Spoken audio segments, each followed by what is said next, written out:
Bienvenidos a esta nueva sección para 2 o más jugadores. donde vamos a tener discusiones a fondo con diseñadores para conocer no nada más los juegos en los que trabajan, sino también a la persona detrás del diseño. Así que si te gusta conocer más allá de lo que estás jugando, acompáñanos en este nuevo episodio. Esta vez tenemos regresando como invitado a Nicolás, que él es el creador del juego Emporus, juego chileno original. Hemos hablado no hasta el cansancio porque estamos hablando otra vez con él, pero hemos hablado ampliamente de Emporus. Ya participamos incluso en un gameplay que vamos a estar poniendo aquí fragmentos para que vean cómo se juega. Pero es que la verdad no me canso de hablar de Emporus porque es un juego bien interesante, es un juego bien pensado y que tiene muchos detalles de diseño, no nada más en el aspecto de diseño de juegos de mesa, sino también en el diseño del producto como tal, de una presentación de producto. Tiene varios detalles importantes que ahorita vamos a hablar. Bueno, primero, antes de nada, vamos a saludarnos. ¿Cómo estás, Nicolás? Bien, ¿y tú, Vladimir, cómo te ha ido? Muy bien, gracias. Te cuento, Nicolás, el episodio pasado hablamos con Cristian Martel y estábamos hablando de que al final del podcast, que con respecto a los diseñadores, no hay que tener miedo en establecer una idea tanto de juego como una idea del tema. Hacer temas sin miedo, temas que se pueden explicar en una oración. De repente, pues pierde la conexión con lo que estamos haciendo. Y en el caso de Emporus, ahorita nos vas a decir de qué trata, siento yo que va mucho de la mano, que tú te arriesgaste a hacer un tema bien profundo, digamos, una razón de por qué estoy jugando y luego también complementarlo con mecánicas también no convencionales, o bueno, sí, que se salen de la norma para lo que esperaríamos de un juego de este tipo que estamos a hablar de. Entonces, cuéntanos primero si estoy en lo correcto o no, y primero cuéntanos de qué es Emporus. Bueno, Emporus es un juego que esencialmente es de administración de recursos y fundamentalmente lo que lo hace moverse más es el tema de la negociación. En realidad todo lo que circunda la negociación. Como tú decías, la verdad es que algo que captaste bien es que sí es lo que en Chile llamamos un guatazo. Un guatazo se le dice a un acto arriesgado, bordeando en lo imprudente. ¿Ya? Que un guatazo en Chile significa lanzarse a la piscina y caer con la panza. Entonces, tú sabes que eso duele mucho. Pero precisamente fue de esa forma porque, o sea, se sintió mucho de esa forma porque cuando empecé a consultar si es que se podía hacer lo que queríamos hacer nosotros, que era producir el juego, ojalá completamente en Chile, no se pudo completamente, recibimos respuestas poco alentadoras, por decirlo menos, porque mucha gente estaba en un pie bastante negativo, en que decían, mira, la verdad lo que tú quieres hacer no se puede hacer, o no deberías hacerlo, o no, mejor hay que mandar a China, no, es que la verdad, ¿para qué lo vas a hacer? No, claramente uno se puede esperar, digamos, en un proyecto que no se ha hecho antes, el riesgo es bastante alto, pero cuando además hay personas que te están tratando de decir, oye, mejor no lo hagas, se siente más arriesgado de lo que ya uno sabe que. A muchas personas no le han hecho sentido de buenas a primeras, porque, por ejemplo, esta economía de Emporus, para los que no lo conocen, uno cuando compra cosas, uno invierte, no son monedas per se, es básicamente la economía de tu isla. Tú no eres el dueño del dinero, sino que tú eres un enviado de tu isla, tú eres un emisario, y tú tienes que gestionar los recursos y los negocios de tu isla en su beneficio, porque en el fondo el Emporus es un representante de su pueblo, un representante de su gente, y lo han enviado no porque hayan votado por él, sino porque es el que se supone que es el mejor en hacer lo que hace, que es básicamente gestionar y lograr un crecimiento económico a través del mercado. Perdón que te interrumpa, cuéntanos en el tema de Emporus porque precisamente ahí está el enlace que yo creo que es importantísimo, en el sentido de que no nada más somos comerciantes porque quiero más dinero. ¿no? Y el punto de Emporus es que en este archipiélago, que es un sistema económico, político, es un archipiélago compuesto de una gran isla al medio, que es la isla capital, y 5 pequeñas islas, o más pequeñas que la isla capital, que están alrededor, que todas forman una tortuga entre todas. Se llama el archipiélago quelónico, y para los que no conocen los términos, digamos, quelónico es el término zoológico para la familia o especie de las tortugas. Para Así no que decir tortuguil. quelónico suena mejor. Entonces, estas pequeñas islas están, digamos, a merced de la capital. Y en esta capital, uno de los consejeros que está a cargo de gobernar muere.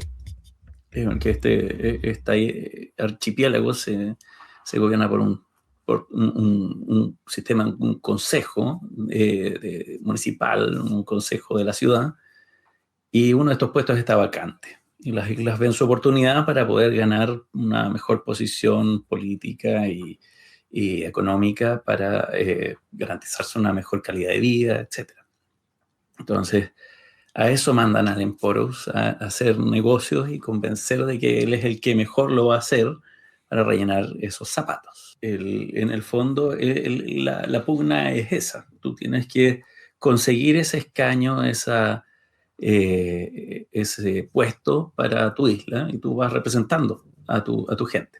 Entonces, tú estás encargado de los negocios de tu isla en la capital. Y por eso hay algunas personas que no les hace mucho sentido porque no lo ven de esta forma. El sistema económico que tiene el juego, que es una de las cosas que, como decías tú, es digamos, una apuesta que hice yo por lo menos con el tema del diseño, porque las monedas no se gastan per se. Estos recursos de tu isla tú los inviertes en la isla capital, es decir, dejas tus monedas en tu carta de isla capital, o sea, la de la ciudad, y luego cuando tú retornas a tu isla ves los frutos, digamos, de los negocios y puedes recuperar, digamos, estos recursos y además ir a buscar algo de recursos de los que produce tu isla precisamente para volver a hacer negocios en tus próximos viajes. Entonces, todo esto se fue urdiendo de forma bastante progresiva entre la historia y las mecánicas, porque en el fondo la idea era darle un flujo y un trasfondo distinto. No quise hacer un juego en el que tener más dinero fuera el objetivo, porque no era lo que yo pretendía con el juego. La gracia, por lo menos lo que yo creo que más me gusta a mí, que genera el juego, es que las personas pueden interactuar haciendo negocios. Y en el fondo tú eres un mercader que está, y los mercaderes no es que digan, bueno, sentémonos a ver cómo están los precios de las cosas y ahí que me den lo que quieran, ¿no? No funciona así.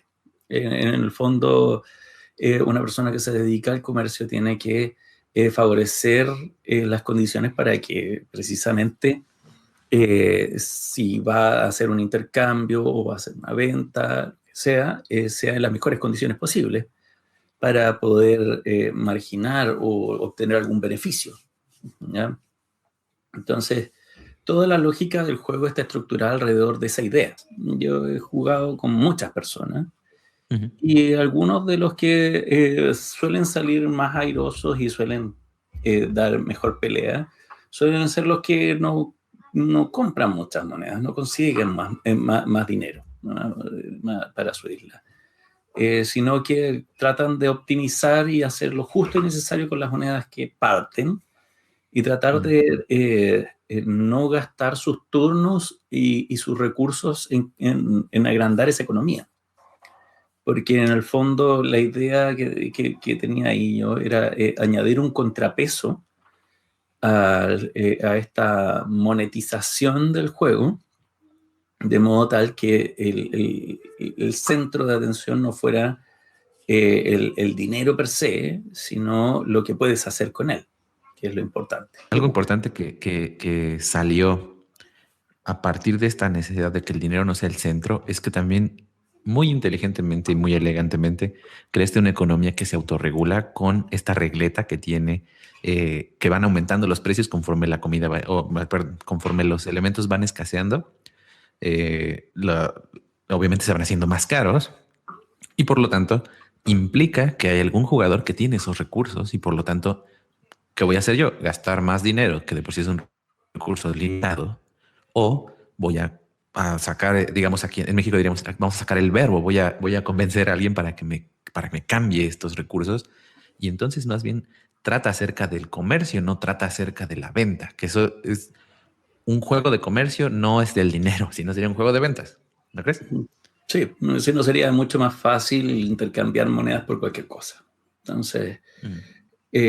las monedas se pueden intercambiar, pero en el fondo, cuando tú intercambias con otro jugador, por ejemplo, tú necesitas madera y yo necesito piedra, y podemos intercambiar una y una. Eso es algo que no nos ahorra dinero, sino que nos ahorra tiempo. Porque en el fondo, y esto ya es como un spoiler, ya lo voy a decir, ya ha pasado casi un año desde que salió el juego, pero el recurso más valioso en el juego no es el dinero, no son los recursos, ni siquiera es el sello que te deja hacer más cosas, sino que son tus turnos. ¿Ves? Porque esto en el fondo yo lo diseñé como una carrera. Es decir, quién es el que llega a la línea final más rápido y con mayor y que se puede asegurar una mayor ventaja. Cuando tú vuelves a tu isla, tener una acción que te permita, sin gastar dinero, sin nada, alterar el precio de las cosas. ¿Ves? Entonces, Ujú.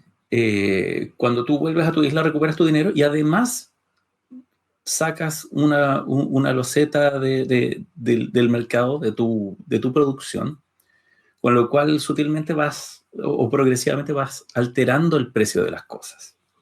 Entonces, eh, por ejemplo, lo que decías tú acerca de conseguir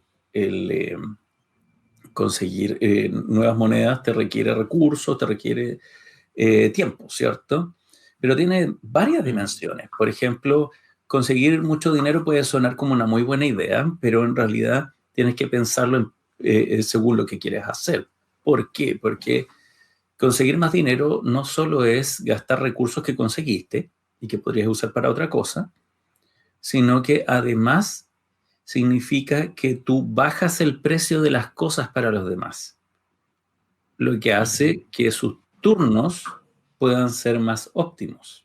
Normalmente cuando las cosas valen 2, que es el precio mínimo, en un turno una persona que tenga sus 4 monedas iniciales puede hacer perfectamente comprar, comprar una pues, de las monedas que gastó, devolver una a la reserva, que es para ganar el sello del consejo, ¿no es cierto? Sobornar al consejo para poder ganar el sello del consejo y jugar una segunda vez y comprar una segunda materia prima. Si es que lo hace al final, va a conseguir 2 materias primas muy baratas al final del juego, que es cuando más le sirven. Y como es una carrera, te podrás figurar que es muy importante hacer que la carrera de los demás sea difícil y la tuya sea más fácil. Fíjense que estamos tocando un punto muy importante porque a través de que estás hablando del juego, no estamos hablando de las acciones propias del juego. El juego tiene acciones como ir a la isla, conseguir monedas, conseguir tu materia prima, cumplir contratos. Esas son las acciones del juego. Pero de lo que está hablando Nicolás en este momento es más bien de la psicología del jugador, que eso no se, digamos, es por eso empezamos con esta parte del tema arriesgado y de tener un tema fuerte que tenga que ver con las mecánicas, porque a través de eso estamos representando o estamos teniendo un juego sólido. Hay libros de mecánicas, hay libros de cómo hacer diseño de juegos, hay libros de ilustraciones, de diseño gráfico, pero hay muy poco contenido con respecto a cómo espero que mi jugador se comporte como elemento central de diseño. Eso tiene que ver con el concepto de juego, concepto Ujú. de juego como base de lo que tú estás haciendo. Por ejemplo, si tú concibes el pan, por ponerte un ejemplo muy burdo, si tú concibes el pan como algo que no lleva levadura, planísimo, es cierto, ácimo, y que no sea utilizado para, por ejemplo, comerlo como se come en muchos países de América Latina, como parte infaltable del desayuno, o como tomamos aquí en Chile, tomamos tecito o tomamos once. Aquí se le dice once a tomar el té en la tarde. Ok. Y se come mucho pan en esa ocasión. Entonces, tu concepto de pan va a ser para un objetivo en particular. Literalmente el pan, bueno, aquí tú sabes que Chile es como el segundo o tercer país que más come pan en el planeta. Sí, no sabía eso. Somos terribles para el pan. Aquí un kilo de pan dura un día, un día y medio. Suena como el paraíso. Debería ser un juego de pan. Pero no, ya, no empecemos con eso. Haciendo el paréntesis, todos los contratos que se cumplen en Emporus requieren comida, ¿no? Sí, de hecho, yo lo que me imaginé ahí era básicamente que tú cuando encargas una artesanía, tú no solo tienes que darle los materiales al artesano, sino que además tienes que darle de comer, tienes que alimentarlo. Entonces, si mandas al herrero para hacer armas y escudos, etc., el herrero va a esperar que lo alimentes, ¿ves? Entonces, claro. La comida pasa a ser una parte fundamental de la economía. Pero bueno, entonces, volviendo al ejemplo del pan, pues te fijas que los conceptos de lo que es el pan o lo que deja de ser es dependiendo de tu cultura, de qué base partes, etc. Entonces, lo que dices tú tiene que ver, yo creo, con qué se concibe como juego. Hay personas que enfrentan el juego esencialmente como un desafío. O sea, la psicología del puzzle que tienen que ir por delante, no la psicología de un jugador o de su comportamiento. Entonces tú tienes juegos que suelen ser mucho más identificados como euros, en que tienes un lindo puzzle y que tienes que resolver, ¿cierto? Algunos se resuelven en conjunto, algunos se resuelven cada uno por separado, ¿no? Entonces va a haber público que le gusta más el juego tipo puzzle, que le gusta más el desafío de desentrañar este sistema que le han puesto por delante. Hay otras personas que en realidad se enfocan mucho más en la historia, en qué es lo que me cuentas, qué es lo que me quieres decir, ¿no? qué historia queremos formar entre ambos. Yo creo que esas perspectivas son perfectamente válidas porque depende cómo creas tú. Pero sí creo que es necesario aclarar algunos temas de concepto de juego.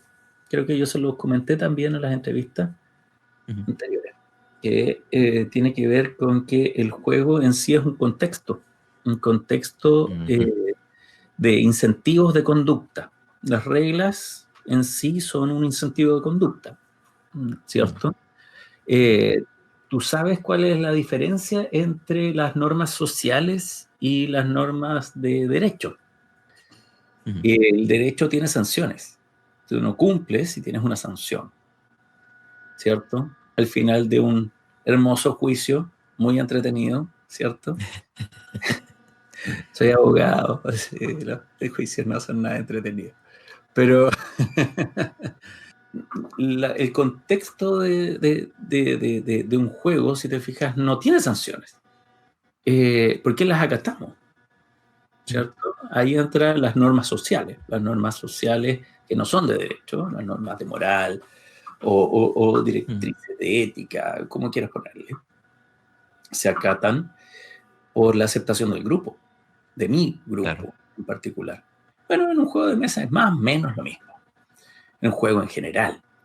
Lo voy a reducir más todavía, porque si te fijas vamos achicando cada vez el grupo, y cuando llegamos a los juegos, tú tienes un contexto de reglas, más bien incentivos de conducta, y ya yo lo veo, no veo las reglas como reglas en sí mismas, o sea, sí es un instructivo, al fondo, de cómo llevar la experiencia. Pero reglas per se, no tienen sanción, ¿te fijas? Entonces, ¿cuál es la sanción si no? Y el asunto es que la única respuesta que yo he podido encontrar, digamos, a esta consecuencia, no sanción, sino una consecuencia, el grupo te excluye del juego, ¿cierto? Entonces, si nosotros jugamos un juego de bazas y yo lo juego como póker, nadie va a querer jugar conmigo, ¿cierto? Una sanción muy pequeña, muy sutil, pero es una sanción muy potente. Es esto lo que, a fin de cuentas, es un juego en el fondo. Es este contexto y un autor que escribió un libro que se llama El Homo Ludens, Huizinga, hablaba o inició, digamos, todo lo que después se desarrolló como concepto, el término de círculo mágico. Círculo mágico, imagínate que dibujamos un círculo en el suelo y decimos que dentro de ese círculo es el gran reino de Chile, México, Pía. Entonces, y si los dos estamos de acuerdo dentro de ese círculo, ese es un reino y los dos somos reyes y hay dragones que cazar y hay batallas que luchar, lo que tú quieras, ¿cierto? Si estamos los dos de acuerdo, ¿quién nos impide? Nadie, ¿cierto? El contexto y este círculo mágico se dan por el consenso. Y el consenso, tú sabes que nos sigue a donde vayamos. Es decir, nos convierte en una tribu, una pequeña tribu transitoria o permanente. Los consensos nos hacen pertenecer a algo, porque nuestras voluntades se están yendo hacia el mismo lado, ¿no? Entonces, esta sensación un poco tribal de cuando estamos todos metidos en un contexto imaginario en que una fichita es oro y otra fichita es un soldado y yo lanzo un dado y eso es una batalla, ¿te fijas? Es una cosa absolutamente imaginaria. Sí, trasciende de lo físico. Es más allá de lo físico, es significado. Y esa es la segunda parte. Yo cuando trato de trato de mejorar un juego o cuando trato de trabajar un juego, lo que intento es que cada pieza esté llena de significado, que signifique algo. Cuando una cosa no significa nada, no es memorable. No te genera un apego o no te genera una reacción emocional, porque no significa.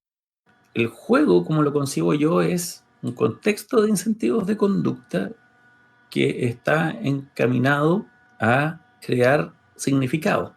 Y este contexto y este significado se verifican en el marco de un consenso entre los participantes.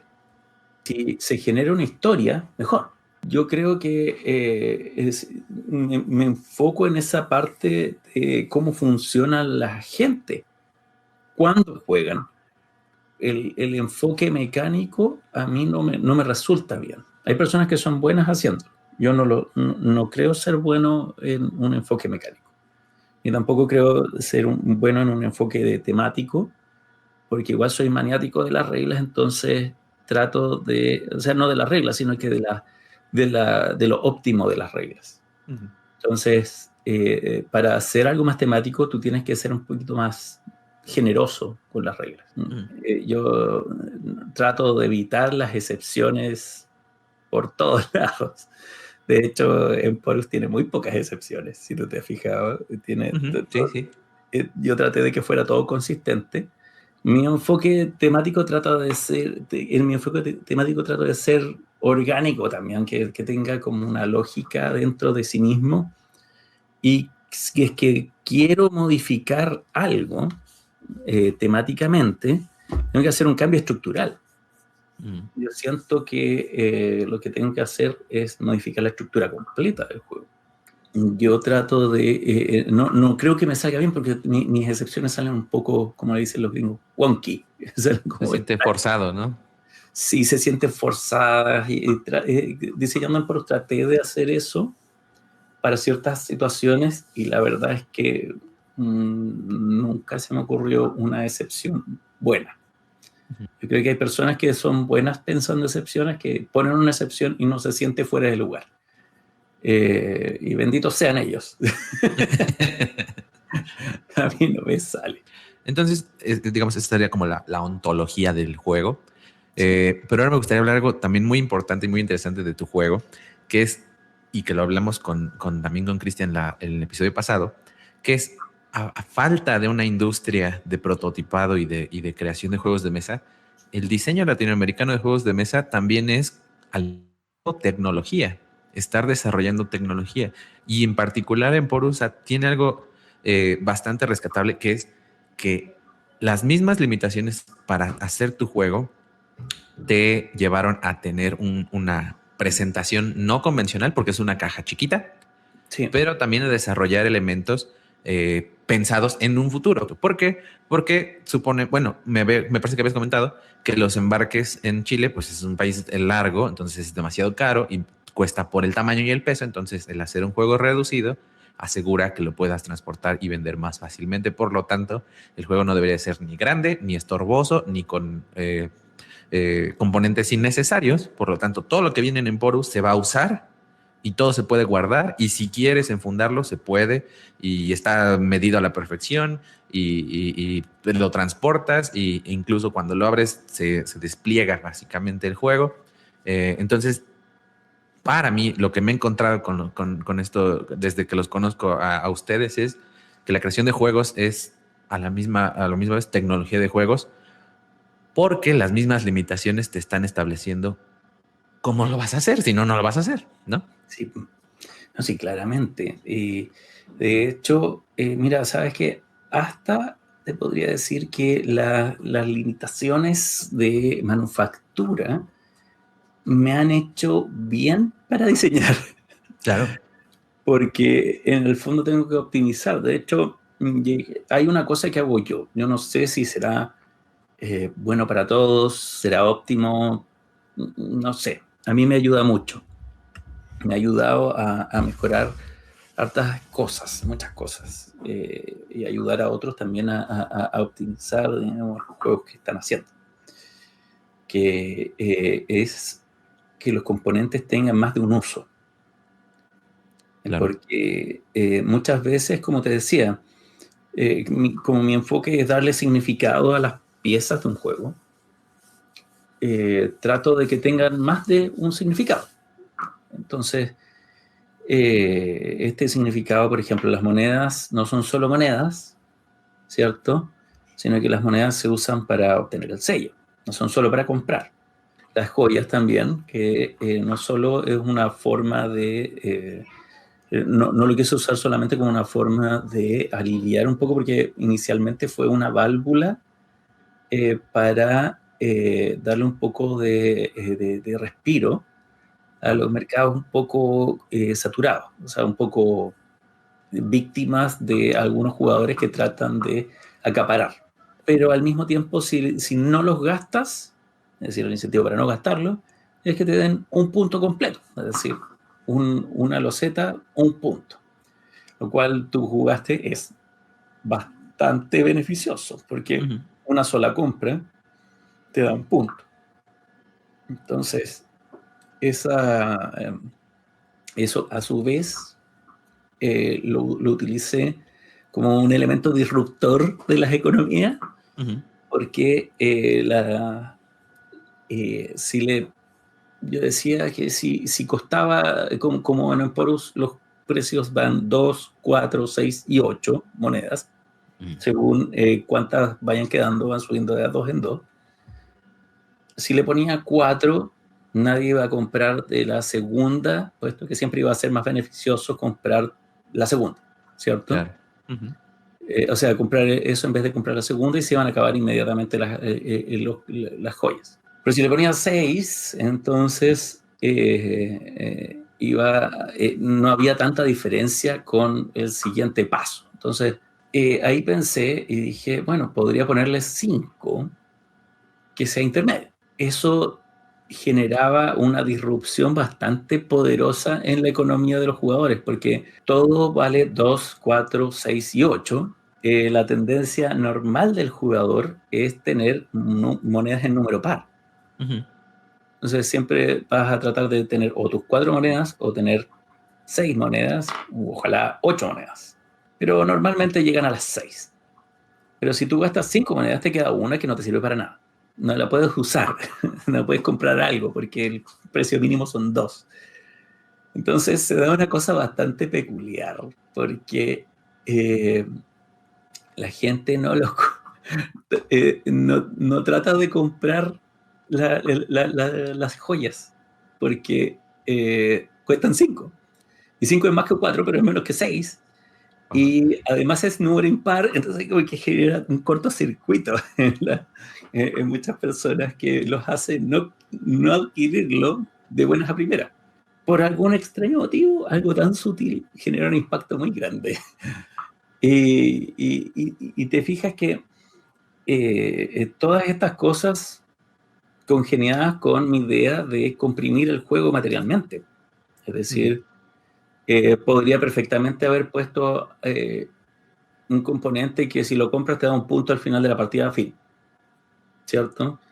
Y poner otro componente distinto que sea, bueno, si tú compras este componente es, estas no son unas joyas, son sedas, ponte tú, ¿ya?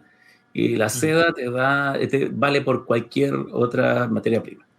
Y poner por cada función un componente. Sí, Y el cierto. juego sería totalmente distinto, si te fijas. Es decir, te deja psicológicamente con una fijación de si puedo no gastarlo, voy a tratar de no gastarlo. ¿Te fijas? Que no te pasa con los otros materiales. Los otros materiales es como los compras para gastarlos. Toda esta compresión material de manufactura, etcétera, lleva a que tengas que pensar de esa forma. ¿Mediste tu caja, por ejemplo, al milímetro, ¿no? De me faltan 3 milímetros, voy a hacer las losetas 1,5 más chico para que así ya quepa todo en su lugar? Sí, no sé, de hecho tuve que medir todos los componentes para que todo cupiera y que no me faltara espacio o me sobrara demasiado. Si tampoco quería que estuviera todo volando dentro de la caja. Porque la idea también era que la caja se contuviera a sí misma. Si tú lo mueves, se te van a mover un par de cartas, que sí, pero no te va a quedar este típico desastre en que tú mueves la caja y todo queda desparramado adentro. Te ¿Ves? ahorraste el inserto, ¿no? También esa cuestión. Sí, la misma regleta era precisamente una forma de asegurar las cosas y ahora la incorporé como una forma de hacer una especie de inserto. Y como el juego es relativamente compacto, entonces las cosas no se mueven tanto adentro. Como dicen, la necesidad es la que genera el impulso para hacer estas mejoras o buscar estas soluciones. Si fuera Ujú. tan fácil como llegar y poner cualquier componente que se me ocurra dentro de una caja, quizás no hubiera tenido que buscar tantas soluciones para tantas cosas. También tienes que pensar que la forma en que pienso yo es una forma bien chilena de hacer las cosas. Nosotros los Ok. chilenos, para variar, otra referencia al pan. Eh, Aquí somos expertos en hacer las cosas con el vuelto del pan, que le decimos. Y los 15 pesos que te daban de vuelto, la verdad es que no servían para nada. Los chilenos somos así. Los chilenos estamos acostumbrados a que todo tiene que hacerse con el vuelto del pan. No que no pudiera hacerlo, que en realidad en algún momento lo pensé, saqué las cuentas y efectivamente iba a poder enviar pedir un cargamento a China en 1500 juegos, arriesgarme de esa forma. Ujú. Pero el tema es que yo, o sea, la idea que tenía yo y que conversamos con Marlene, que es la editora, Ujú. es que no fuera así, sino que, porque eso es lo que hace todo el mundo, eso es Sí, no, lo que no toman el sabemos camino que se fácil, puede ¿no? hacer, sí. Entonces, nuestra idea era hacer algo que no necesariamente sabíamos que se ya estamos avanzando de a poquito hacia nuestra idea, que es poder eh, haber pavimentado un camino para que los nuevos autores de juegos de mesa puedan publicar sus juegos aquí en Chile sin arriesgar un patrimonio, una pequeña fortuna, digamos.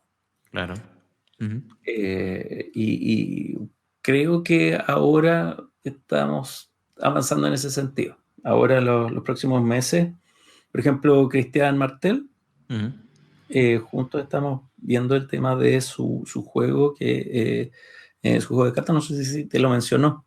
Sí. Entonces, precisamente porque la idea es hacer un formato de juego. Y así como decías tú, es una apuesta arriesgada, el juego caja pequeña, ¿cierto? Que no Ujú. necesariamente es la caja tradicional de 2 piezas, que eso a algunas personas les puede chocar un poco, pero a pesar de eso hemos recibido buena recepción para ese formato, por lo menos el de Emporus, y la idea es hacer un segundo formato más pequeño. Ujú.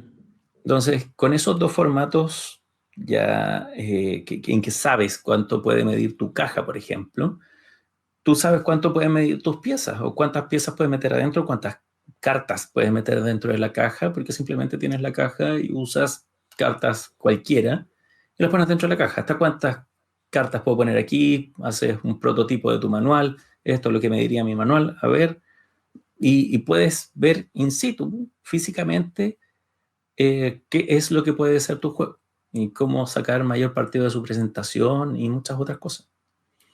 Lo que ahora no existe un formato. Mm. ¿Ves? El formato, por ejemplo, es un formato Catán, ¿cierto? Ajá, sí. Que esa caja tú ves el tamaño y es un tamaño relativamente estándar. Hay muchísimos juegos que usan exactamente el mismo tamaño. Y,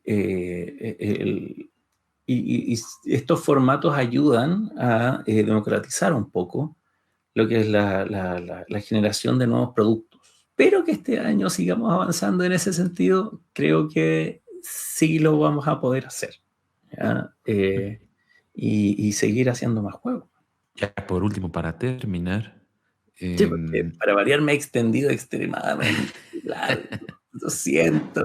para terminar entonces, Nicolás, ¿en qué estás trabajando actualmente? Digamos, Sí, bueno, de hecho, juegos nuevos, estoy trabajando en uno que te había comentado acerca de un curso de comer bichos, ujú, que es un juego bastante sencillo, en que tenemos que, en cada ronda va a haber un jugador chef, un jugador mesero, que se va a ir turnando el mesero, ujú, y el que se tiene que comer, y cada jugador se tiene que comer los bichos que le pongan por delante, ¿no? ujú. Que es básicamente dar vuelta a las cartas, y eso es lo que le sucede.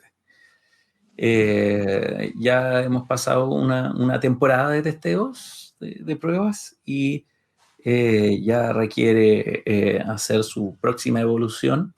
Y por último, he estado trabajando con bueno, de Felipe Vasconcelo, un buen amigo y también diseñador, Ujú.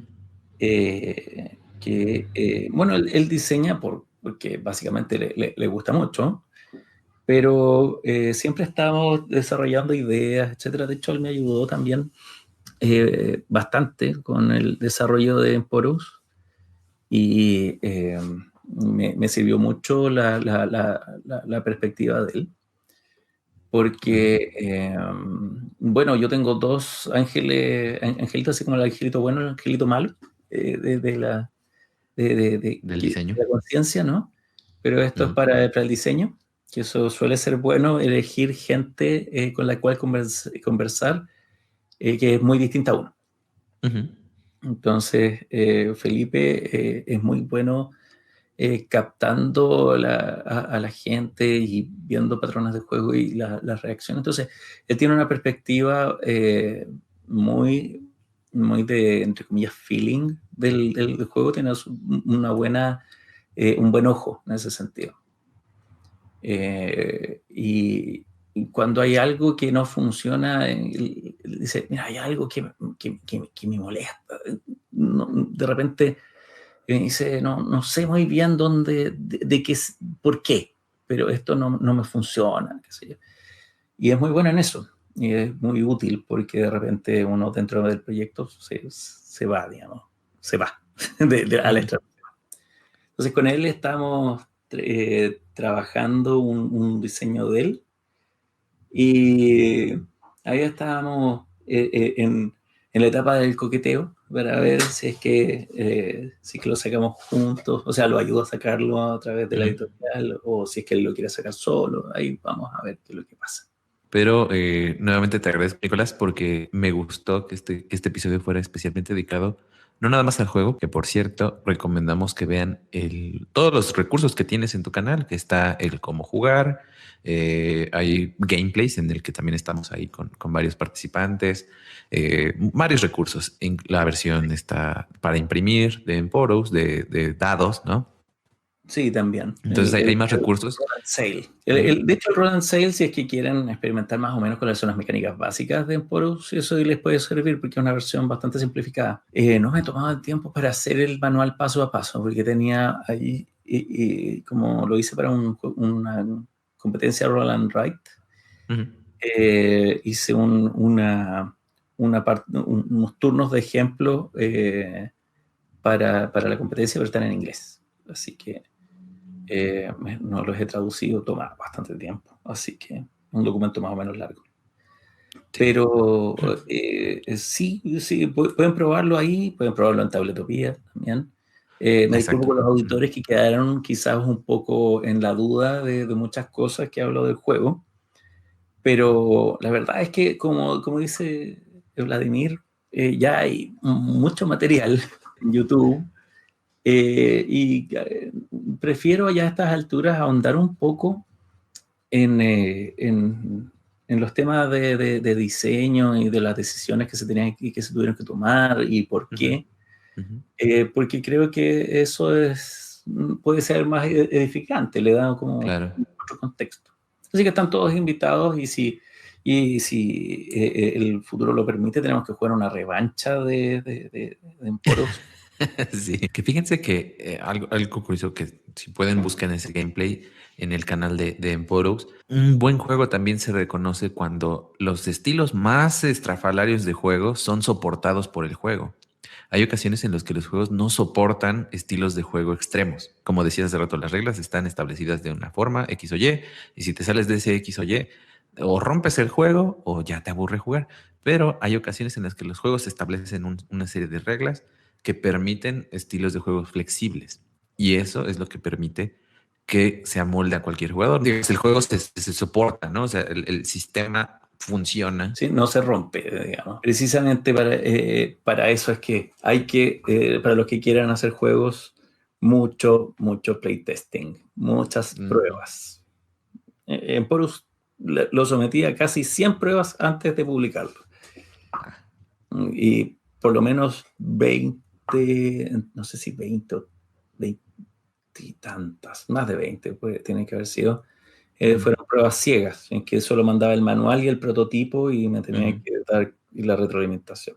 Así que hágalo. Que yo creo que esas son las cruciales. Claramente ahí te sirve para hacer un playtesting del manual también, que es algo que suele dejarse para el final. Y es muy mala idea dejarlo para el final. Pésima idea dejarlo para el final. Así que no lo hagan. No lo hagan. Daniel Ceballos decía que estaba, o sea, y también Cristian y tú, yo, o sea, el manual pareciera que es lo último que se tiene que hacer, pero vas por la 12ª edición y ya estás harto porque o encuentras menos palabras para decir lo mismo o encuentras un error garrafal que te avergüenza, entonces lo quieres cambiar luego, ¿no? Sí, no, y créeme que después de decenas y decenas de revisiones siempre vas a encontrar algo. Yo hasta el día de hoy de repente encuentro cosas que no necesariamente son de texto, pero que a veces tienes que poner imágenes de ejemplo y te equivocaste con algo. Y es algo bastante terrible. y tú dices, ganas de querer arrancarte el cabello. Sí. Sí. Pues muy bien, Nicolás. Pues muchas gracias otra vez. Fue un gusto platicar contigo. Esperamos tener más noticias. Voy a poner los enlaces a los recursos de Emporus para que conozcan más a fondo el juego. La entrevista pasada donde también nos explicaste el juego un poco más a detalle. Los gameplays del enlace a Tabletopia para que lo puedan jugar también. Y todo el montón de recursos que hay para que conozcan a fondo Emporus. Muchas gracias por la invitación, Vladimir. Ha sido un gusto, como siempre.